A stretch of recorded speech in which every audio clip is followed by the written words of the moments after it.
গণভোটটা তো আসলে ঠিক গণভোট না, এটা তো হচ্ছে একটা গণ আকাঙ্ক্ষা। হ্যাঁ, এটা হচ্ছে আমাদের মানে সাধারণ বাংলাদেশি মানুষ যারা আছে, সাধারণ জনগণ আছে, তাদের দীর্ঘদিনের এই যে আমাদের নষ্ট হয়ে যাওয়া যে সিস্টেম, এই সিস্টেমের বিরুদ্ধে তাদের একটা প্রতিবাদ বা তাদের একটা নতুন একটা চাওয়া পাওয়া বা নতুন একটা দেশ নতুন সিস্টেমে নতুন তন্ত্রে পরিচালিত হোক, স্বচ্ছতার সাথে, ন্যায্যতার সাথে, ন্যায়পরায়ণতার সাথে। এটাই এই সব কিছুর ফলাফল একটাই, সেটা হচ্ছে গণভোট।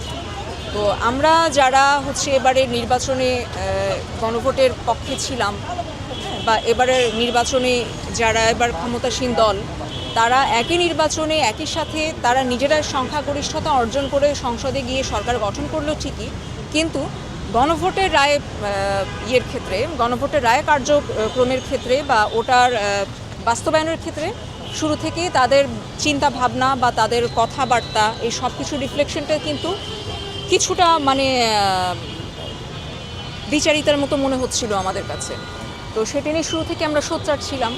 তারা গণভোটের আগে থেকে তারা বলছিলেন যে ঠিক আছে আমরা গণরায় মেনে নিচ্ছি, কিন্তু এর বিরুদ্ধে কেউ না কেউ তো রিট করতেই পারেন।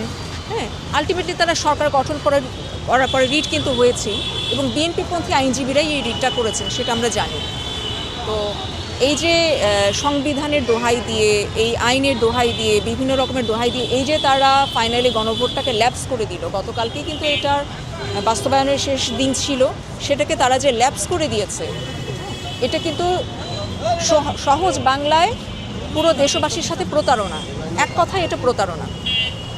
তো এই প্রতারণাটাকে মেনে নিয়ে এই দেশে এই সরকারের অধীনে বসবাস করা, এটা সাধারণ নাগরিক হিসেবে, সাধারণ সচেতন সোচ্চার নাগরিক হিসেবে আমি মনে করি যে এটা কারোই মেনে নেওয়া উচিত না।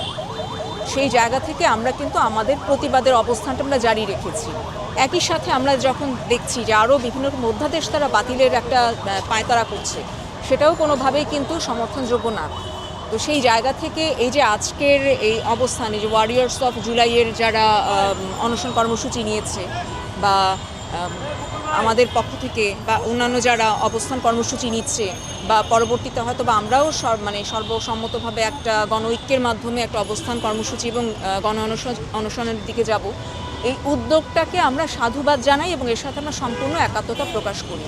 এবং আমি আশা করি যে পুরো দেশবাসী সবাই আমাদের এই কর্মসূচির সাথে একাত্মতা প্রকাশ করবে এবং তাদেরই আশা আকাঙ্ক্ষা, তাদেরই চাওয়া, তাদেরকে আসলে আদায় করে নিতে হবে।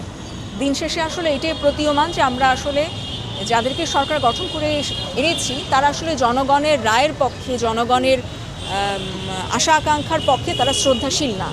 দিন শেষে তারাও আসলে ফ্যাসিস্ট হয়ে উঠতে চায় এবং সেই পথটা খোলা রাখার জন্যই কিন্তু তারা আসলে এই সিস্টেমটাকে তারা ল্যাপস করে দিল। তো সুতরাং আমরা যারা সচেতন নাগরিক, এই যে এত এত রক্তের বিনিময়ে এই যে জুলাই আন্দোলন বা বিপ্লব বা আবার নতুন করে সরকার প্রতিষ্ঠিত হওয়া, এই রক্তের মূল্য এটা এত সহজে তো বৃথা যেতে দেয়া যায় না। আমরা তো শূন্য হাতে ঘরে ফিরতে পারি না। সুতরাং এই রক্তের বিনিময়ে যদি আমাদের এখনও কোনো কিছু অর্জিত না হয়, প্রয়োজনে আমাদেরকে আরও রক্ত বিসর্জনের জন্য প্রস্তুত থাকতে হবে। সেটার জন্য আমাদেরকে এখন থেকেই প্রস্তুতি নিতে হবে, সেটা যে করেই হোক। আমরা শুরু করেছি অবস্থান কর্মসূচি দিয়ে, গণ অনশন দিয়ে, কিন্তু এটা শেষ পরিণতি গিয়ে যে কোথায় দাঁড়াবে সেটা আমি এই জায়গা থেকে আমরা এখনও বলতে পারি না। শুধু এতটুকু বলতে পারি, হ্যাঁ, আরও অনেক রক্ত যাবে, আরও অনেক রক্ত ঝরবে এবং এই রক্ত বিসর্জনের জন্য বা এই রক্ত ঝরার জন্য দায়ী থাকবেন বর্তমান সরকার।